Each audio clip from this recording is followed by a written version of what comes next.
بسم اللہ الرحمن الرحیم وآیۃ لہم انا حملنا ذریتہم فی الفلک المشحون صدق اللہ مولانا العظیم وصدق رسولہ النبی الکریم۔ محبت، عقیدت، الفت اور پیار سے درود پاک پڑھ لیجیے۔ اللہم صلی علی محمد وعلی آل محمد کما صلیت علی ابراہیم وعلی آل ابراہیم انک حمید مجید۔ اللہم بارک علی محمد وعلی آل محمد کما بارکت علی ابراہیم وعلی آل ابراہیم انک حمید مجید۔ السلام علیکم ورحمۃ اللہ وبرکاتہ۔ حضرات وقار، سورہ یاسین آیت نمبر 41 48 کا ترجمہ اور تشریح گزشتہ جمعہ مبارک میں جاری و ساری تھی، اور اسی سے آج کے واعظ کا آغاز کیا جا رہا ہے۔ وَآیَةٌ لَّهُمْ أَنَّا حَمَلْنَا ذُرِّيَّتَهُمْ فِي الْفُلْكِ الْمَشْحُونِ، اس آیت کریمہ میں وَآیَةٌ لَّهُمْ اور ان کے لیے ایک نشانی ہے، اَنَّا حَمَلْنَا یہ کہ ہم نے اٹھایا، ذُرِّيَّتَهُمْ ان کی اولاد کو، فِي الْفُلْكِ الْمَشْحُونِ بھری ہوئی کشتی میں، وَخَلَقْنَا لَهُم مِّن مِّثْلِهِ مَا يَرْكَبُونَ اور اللہ وحدہ لا شریک نے پیدا فرما دی۔ وَخَلَقْنَا کہتے ہیں پیدائش کو، پیدا کرنے کو۔ وَخَلَقْنَا لَهُم مِّن مِّثْلِهِ مَا يَرْكَبُونَ اور اللہ تعالیٰ نے اسی کی مانند کشتیاں پیدا فرما دی جس میں وہ سوار ہوتے ہیں۔ حضرت علی المرتضیٰ شیر خدا رضی اللہ تعالیٰ عنہ نے اس آیت کی تفسیر میں ارشاد فرمایا، ذریت سے مراد نطفے ہیں اور کشتیوں سے مراد عورتیں ہیں۔ اللہ وحدہ لا شریک نے عورتوں کے رحموں کو یعنی ان کے پیٹوں کو نطفوں کا مسکن بنا دیا ہے، جس کی وجہ سے اولاد پروان چڑھتی ہے۔ اور اس آیت میں اللہ تعالیٰ کی طرف سے ایک نشانی یہ بھی ہے کہ بزرگوں کی پیٹھ کو اور عورتوں کے رحموں کو، پیٹوں کو اللہ وحدہ لا شریک نے اولاد کے حصول کا ذریعہ بنایا ہے۔ دیکھیں کیسی نشانی ہے اللہ وحدہ لا شریک کی طرف سے کہ اللہ وحدہ لا شریک نے اس آیت کے اندر یہ بات واضح بیان فرما دی ہے کہ وہی خالق کائنات ہے جس نے بزرگوں کی پیٹھ اور عورتوں کے رحموں کو اولاد کا مسکن بنا دیا ہے، اور وہ ان کشتیوں میں نسل در نسل سوار ہوتے رہتے ہیں اور دنیا میں تشریف لاتے رہتے ہیں۔ تو اللہ وحدہ لا شریک نے ان کی اولاد کے لیے بھی ایسی کشتیاں بنا دی ہیں جن میں وہ سفر کرتے ہیں، یعنی سوار ہوتے رہتے ہیں۔ وَإِن نَّشَاءْ نُغْرِقْهُمْ فَلَا صَرِيخَ لَهُمْ وَلَا هُمْ يُنْقَذُونَ۔ وَإِن نَّشَاءْ اور اگر ہم چاہیں تو غرق کر دیں، ڈبو دیں ان کو، اور کوئی فریاد کو پہنچنے والا نہیں ہوگا، نہ کوئی ان کو بچا سکے گا۔ اور اللہ وحدہ لا شریک اگر کسی کو ڈبونے کا ارادہ فرما دے پھر اسے تیراکی کروانے والا کوئی نہیں ہو سکتا۔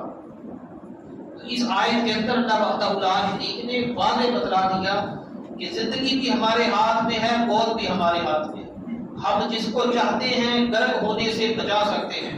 اگر ہم ڈبونے کا ارادہ کر لیں، غرق کرنے کا ارادہ کر لیں تو کوئی فریاد کو پہنچنے والا نہیں ہوگا، کوئی بچانے والا مد مقابل نہیں ہوگا جو اس شخص کو بچا لے جس کو ہم نے غرق کرنے کا ارادہ کر لیا ہو۔ اِلَّا رَحْمَةً مِنَّا وَمَتَاعًا إِلَٰهِ، اِلَّا مگر رحمت مِنَّا کی ہماری طرف سے رحمت ہے، وَمَتَاعًا إِلَٰهِ اور ایک موقع تک اللہ وحدہ لا شریک نے مہلت دے رکھی ہے۔ الٰہی ایک مقرر وقت تک، جب یہ وقت ختم ہو جاتا ہے، جب یہ مہلت ختم ہو جاتی ہے تو اللہ وحدہ لا شریک کی جو پکڑ ہے وہ آ جاتی ہے۔ اللہ وحدہ لا شریک پکڑنے پر قادر ہے، جب وہ پکڑتا ہے اللہ تعالیٰ کی پکڑ سے کون آزاد کروا سکتا ہے۔ وَإِذَا قِيلَ لَهُمُ اتَّقُوا مَا بَيْنَ أَيْدِيكُمْ وَمَا خَلْفَكُمْ لَعَلَّكُمْ تُرْحَمُونَ اور جب ان سے کہا جاتا ہے کہ خالق کائنات سے ڈرو، اللہ وحدہ لا شریک سے ڈرو، جو تم کر چکے ہو وہ اس سے بھی جاننے والا ہے، اور جو تم اپنی زندگی میں بعد میں کرنے والے ہو اس سے بھی جاننے والا ہے، اس سے بھی واقفیت رکھتا ہے۔ اللہ وحدہ لا شریک سے کوئی چیز پوشیدہ نہیں ہے۔ اللہ وحدہ لا شریک کے سامنے ہر چیز حاضر ہے، اور ہر چیز اس کے سامنے حاضر کر دی جاتی ہے۔ حاضر نہ بھی کی جائے تو اللہ وحدہ لا شریک سے کوئی چیز پوشیدہ نہیں۔ لَعَلَّكُمْ تُرْحَمُونَ اس امید پر کہ تم پر رحم کیا جائے۔ اور اللہ وحدہ لا شریک کی جو ذات ہے، جیسے اللہ وحدہ لا شریک رحمان ہے، سب سے بڑا رحیم ہے، اور اللہ وحدہ لا شریک اس امید پر تمہیں خوف دلایا جاتا ہے، ڈرایا جاتا ہے کہ اللہ وحدہ لا شریک تم پر رحم اذا قيل لهم انفقوا مما رزقكم الله قال الذين كفروا للذين امنوا انطعموا من لو شاء الله اطمئن قل في ذلك مبين واذا قيل لهم، اور جب ان سے کہا جاتا ہے لا وحدہ لا شریک نے کہ تمہیں رزق دیا ہے اس رزق میں سے خرچ کرو، انفقوا کا معنی ہوتا ہے خرچ کرنا، تو وہ آگے سے کیا کہتے ہیں، کیا ہم ان لوگوں پر خرچ کریں اے باری تعالیٰ جن کو اگر تو چاہتا تو کھلا دیتا، ہم ان لوگوں کو کیوں کھلائیں، اگر تو چاہتا تو کھلا دیتا، اگر تو ان کو چاہتا تو کھلا دیتا، یعنی اشارہ یہ ہے کہ ہم ان کو کھلانے والے نہیں ہیں، اگر اللہ وحدہ لا شریک کسی کو کھلا دے تو ٹھیک ہے، تو اگر اللہ تعالیٰ ایمان والوں کا محافظ ہے ان کو کھلانا تیرا ہی کام ہے، ہم اسے کیوں کھلائیں جس کو تو نے نہیں کھلایا۔ جو ہوتا ہے اہل ایمان نے اگر ایسی بات کی ہو تو وہ دائرہ اسلام جو ہے، اسلام کا جو دائرہ ہے اس سے وہ خارج ہو جاتا ہے۔ غیر مسلم ایسی باتیں کر دیتے ہیں، وہ پاس نہیں کرتے، وہ لحاظ نہیں رکھتے۔ ان انتم الا فی ضلال مبین، اگر یہ ایسا کرتے ہیں تو کیا ہے، یہ تو کھلی گمراہی ہے، کھلی ضلالت میں جا رہے ہیں، کھلی گمراہی میں جا رہے ہیں، بدحالی کی طرف جا رہے ہیں۔ تو ایسے لوگوں کا ٹھکانہ جو ہے پھر اللہ وحدہ لا شریک نے دوسرے مقامات پر جو نوید سنا رکھی ہے وہی ہے۔ وَيَقُولُونَ مَتَىٰ هَٰذَا الْوَعْدُ إِن كُنتُمْ صَادِقِينَ، اور کہا جاتا ہے ان سے جب ایسا کام کرتے ہیں، ان سے کہا جاتا ہے کہ یہ کام تم نے کر رہے ہیں، تو آگے سے انکار کر دیتے ہیں۔ جب انکار کر دیتے ہیں تو کہتے ہیں کہ جو سانپ نکالنا ہے آپ نکال لو، ہم باہر آنے والے نہیں ہیں، ہم ماننے والے نہیں ہیں۔ اور آگے سے کہتے ہیں وَيَقُولُونَ، اور جو تم کہتے ہو مَتَىٰ هَٰذَا الْوَعْدُ، کب یہ اللہ تعالیٰ کا عذاب آئے گا، کوئی سانپ نکالنا ہے تو نکال لو۔ یہ وتیرہ رہا ہے، لوگوں نے انبیاء کی تکذیب کی ہے، ایسے جملے ان پر کسے ہیں۔ ان کو تم صادقین، اگر تم سچے ہو تو اللہ کا رسول جو دنیا میں تشریف لاتا ہے وہ سچ دے کر آتا ہے، وہ سچ کے پاسداری کرنے کے لیے آتا ہے۔ اللہ تعالیٰ کا جو پیغام ہوتا ہے اس کو آگے پہنچا دینا یہ انبیاء کا کام ہے۔ تو یہاں بھی اللہ وحدہ لا شریک نے اسی بات کو پیش فرمایا ہے کہ جب بھی ہماری طرف سے انبیاء کرام تشریف لائے تو لوگوں نے انکار کیا، لوگوں نے تکذیب کی اور کہا کہ جو سانپ نکالنا ہے آپ نکال لو، جس عذاب سے آپ ڈرا رہے ہو وہ عذاب لے آؤ، جب آئے گا تو دیکھ لیں گے، ایسے ہم کیسے ڈر جائیں۔ وہ اللہ وحدہ لا شریک نے انبیاء کرام کو بھیجا، وہ دین کی دعوت دیتے رہے، عذاب سے ڈراتے رہے، آخرت سے ڈراتے رہے، قبر سے ڈراتے رہے، حشر سے ڈراتے رہے۔ ما ينظرون، نہیں وہ انتظار کرتے، نہیں وہ دیکھتے، تو جب ایسا کر چکے ہوتے ہیں تو اللہ وحدہ لا شریک ایک وقت تک ان کو مہلت دے دیتا ہے۔ الا صیحۃ واحدہ، پھر اللہ تعالیٰ کی طرف سے ایک چیخ کی آواز ہوتی ہے، جیسا کہ گزشتہ جمعۃ المبارک یا اس سے پچھلے میں نے بیان فرمایا تھا کہ جب جبریل امین ایک چیخ مارتے ہیں تو اس سے ایسی بستی، ایسی قوم پھر ہلاک ہو، تو وہ کانوں میں انگلیاں ٹھونس لیتے ہیں، ہاتھ رکھ لیتے ہیں، لیکن چیخ کی آواز جو ہوتی ہے ان کا دم ہوتا ہے وہ نکال دیتی ہے۔ فَقُلْهُمْ وَهُمْ يَخْتَصِمُونَ، یہاں الفاظ یہ ہیں کہ وہ جب اللہ وحدہ لا شریک کا عذاب آ جاتا ہے، اللہ وحدہ لا شریک کی پکڑ آ جاتی ہے اور تم دیکھتے ہو کہ وہ اس حال میں کہ آپس میں جھگڑ رہے ہوتے ہیں، اللہ وحدہ لا شریک ان کو نیست و نابود کر دیتا ہے۔ لَا يَسْتَطِيعُونَ تَوْصِيَةً، تو اللہ وحدہ لا شریک نے اس حال کو بیان فرما دیا جب موت اچانک سوار ہو جاتی ہے، وہ نہ تو پھر وصیت کر سکتے ہیں، تو ان کی زبانیں وصیت کرنے سے باز آ جاتی ہیں، توصیہ کہتے ہیں وصیت کو، ان کی جو زبانیں ہیں ان کا جو منہ ہے نہیں کھلتا اور اس کی وہ طاقت نہیں رکھتے کہ یہ زبان سے کچھ کہہ سکے۔ وَلَا إِلَىٰ أَهْلِهِمْ يَرْجِعُونَ، اور جب ایسا ہوگا اچانک جب موت آتی ہے پھر ایسا بھی نہیں ہوگا کہ وہ اپنے گھر میں پلٹ جائیں، اپنے گھروں کو پلٹ کر چلے جائیں، اپنے گھر کی طرف چلے جائیں۔ جب موت آتی ہے اچانک آتی ہے تو یہ اللہ کی توفیق سے ہے کہ اللہ وحدہ لا شریک کسی پہ موت اتنی آسان فرما دیتا ہے کہ ملک الموت اس کے پاس آتا ہے، آ کر کہتا ہے بندہ مومن ساری زندگی اللہ کے حضور سے دیکھتے ہیں، آج تیری منشا کیا ہے، تیری رضا کیا ہے، کیا چاہتا ہے؟ اللہ کے حضور سجدہ ریز ہونا چاہتی ہے، جب میں سجدہ ریز ہو جاؤں تو میری روح کو قبض کر دوں۔ کسی کو اللہ وحدہ لا شریک یہ انعام و اکرام دے دیتا ہے۔ تو اللہ تعالیٰ سے دعا کیا کریں کہ اللہ وحدہ لا شریک جب ہمارا آخری وقت آئے، جب ہماری روح نکلنے کا وقت آئے تو ہمیں بھی ایسی بندہ ایسے انعام و اکرام سے سرفراز فرما دینا، یا تو حالت روزہ میں ہو یا حالت سجود میں ہو، سجدے کر رہے ہوں یا نماز میں پڑھ رہے ہوں یا قرآن کی تلاوت کر رہے ہوں، جو اللہ کا ذکر جو ہے یا کوئی اللہ کا ذکر کر رہا ہو، کوئی نیکی کی دعوت دے رہا ہو، کوئی نیکی کو قبول کر رہا ہو، تو یہ حالت اگر مل جائے تو یہ زندگی کی کامیابی کی امید ہے۔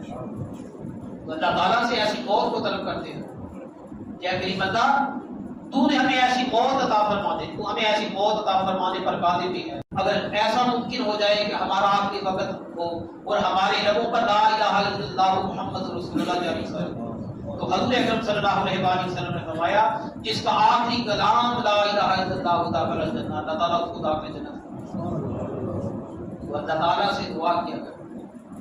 وَنُفِخَ فِي الصُّورِ، وَنُفِخَ فِي الصُّورِ، سور پھونک دیا جائے گا۔ حضرت اسرافیل علیہ السلام منہ میں سور کے اللہ تعالیٰ کے حکم کا انتظار کر رہے ہیں۔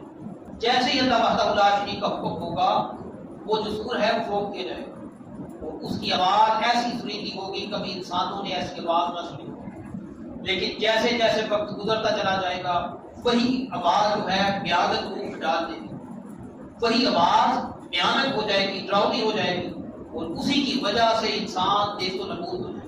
فَإِذَا مِنَ الْأَجْدَاثِ إِلَىٰ رَبِّهِمْ يَنسِلُونَ، جب وہ سور کی آواز جو ہے بھیانک ہو جائے گی، جب سور پھونکا جائے گا، جب لوگ قیامت کا دن وبا ہوگا تو لوگ اپنی قبروں سے اٹھیں گے۔ من الاجداث کے الفاظ ہیں، لوگ اپنی قبروں سے باہر نکلیں گے، اِلَىٰ رَبِّهِمْ يَنسِلُونَ، اور خالق کائنات کی طرف دوڑتے ہوئے حاضر ہو جائیں گے۔ اس حالت کو قرآن نے یہاں بیان فرمایا ہے۔ تو اللہ وحدہ لا شریک کی بارگاہ اقدس میں ان کو حاضر کیا جانا ہے، تو وہ دوڑتے ہوئے خالق کائنات کی بارگاہ اقدس میں جائیں۔ دیکھیں کیسا وقت ہوگا، قیامت کی ہولناکیاں ایسی ہوں گی کہ وہ بیان سے باہر ہیں۔ قالوا یا ویلنا من بعثنا من مرقدنا هذا ما وعد الرحمن وصدق المرسلون۔ یہاں آ کے اللہ وحدہ لا شریک نے ارشاد فرمایا جب لوگ اٹھیں گے کہیں گے ہلاکت ہے، بربادی ہے، کس نے ہمیں اٹھا دیا ہماری آرام گاہوں سے۔ ایک مرقدنا کے الفاظ ہیں، ہماری آرام گاہوں سے ہم کو کس نے بیدار کر دیا، کس نے ہمیں اٹھا دیا؟ تو خالق کی طرف سے آواز آئے گی ھذا وعد الرحمن وصدق المرسلون۔ یہی وہ وعدہ ہے جس کا لوگ انکار کیا کرتے تھے، یہی وہ وعدہ ہے جس کا رسول بیان فرمایا کرتے تھے کہ ایک دن تمہیں اپنی قبروں سے اٹھائے جانا ہے، قیامت حق ہے، اللہ تعالیٰ کی بارگاہ اقدس میں پیش کیے جانا ہے۔ وصدق المرسلون، اور سچ فرمایا رسولوں نے۔ یہی وعدہ ہے جس کے بارے میں جگہ بات دیگرے انبیاء کرام تشریف لاتے رہے، یہ بشارتیں دیتے رہے کہ نیکی کرو گے جنت ہے، برے کام کرو گے اللہ تعالیٰ کا عذاب بڑا سخت ہے، دوزخ تیار کر رکھی ہے۔ لیکن تم ہو کہ مسلسل اس کا انکار کرتے رہے، اس کا انکار کرتے رہے، اس کا انکار ہی کرتے چلے گئے۔ تم نے منہ موڑ لیا، اعراض کرتے نظر آئے کہ یہ ایسی بات کوئی نہیں ہے، اللہ تعالیٰ کے جو وعدے ہیں یہ ایسے ہی ہیں۔ انبیاء کی تکذیب تم لوگوں نے شروع کر دی، انبیاء کرام کے وعد و نصیحت کا تم نے مذاق اڑا لیا۔ یہ سارا کچھ جو اب ہوتا ہے اللہ وحدہ لا شریک کی روایت جب پوری ہو جاتی ہے، فی ضلال مبین، یہی ہے پیچھے بیان ہوا ہے، پھر وہ کھلی گمراہی ان کا مقدر بن جاتی ہے۔ یہی ہوتا ہے جب کھلی گمراہی مقدر بن جاتی ہے، وہ عذاب کو دیکھ کر عذاب سے روگردانی کرتے رہے۔ جب ان کی قبروں سے ان کو اٹھایا جائے گا تو یہی کہیں گے ہائے ہلاکت ہے ہمارے لیے، کس نے ہمیں ہماری خوابگاہوں سے اٹھا دیا، کس نے ہماری قبر کی منظروں سے ہمیں بیدار کر دیا۔ تو آواز آئے گی یہی وہ وعدہ ہے جس کا رسول تمہارے اوپر پرچار کرتے رہے، یہی وہ وعدہ تھا جس کا رسول بھائی دیتے رہے، قیامت آنی ہے، حق ہے، اللہ کا وعدہ حق ہے۔ یہ بزرگ رحمۃ اللہ تعالیٰ نے تقریباً 20 سال میں نے قرآن میں غور و فکر کیا، علل قرآن نہیں، پھر قرآن کے اندر میں نے غور و فکر کیا، اور اس نتیجے پر پہنچا جو اللہ تعالیٰ کے وعدے ہیں وہ حق ہیں، اللہ تعالیٰ کے جو وعدے ہیں وہ حق ہیں، وہ سچ ہیں۔ تو کبھی قرآن پہ غور و فکر کر کے دیکھیں تو اللہ تعالیٰ کے وعدے ہیں وہی حق ہیں، وہی سچ ہیں۔ باقی ساری چیزیں باتیں ہو سکتی ہیں، قرآن حق ہے، قرآن اللہ وحدہ لا شریک کا کلام ہے، اور حضور اکرم صلی اللہ علیہ وآلہ وسلم کا سینہ اقدس وہ ہے جس پہ اللہ وحدہ لا شریک نے قرآن اتارا ہے۔ قرآن کا مسکن جو ہے وہ مدینے کے تاجدار حضور اکرم صلی اللہ علیہ وآلہ وسلم کا سینہ اقدس ہے۔ جب قرآن یہاں آتا ہے ہمیشہ کے لیے محفوظ ہو جاتا ہے۔ اللہ تعالیٰ سے دعا کرتا ہوں اللہ تعالیٰ ہمیں قرآن کا فہم نصیب فرمائے۔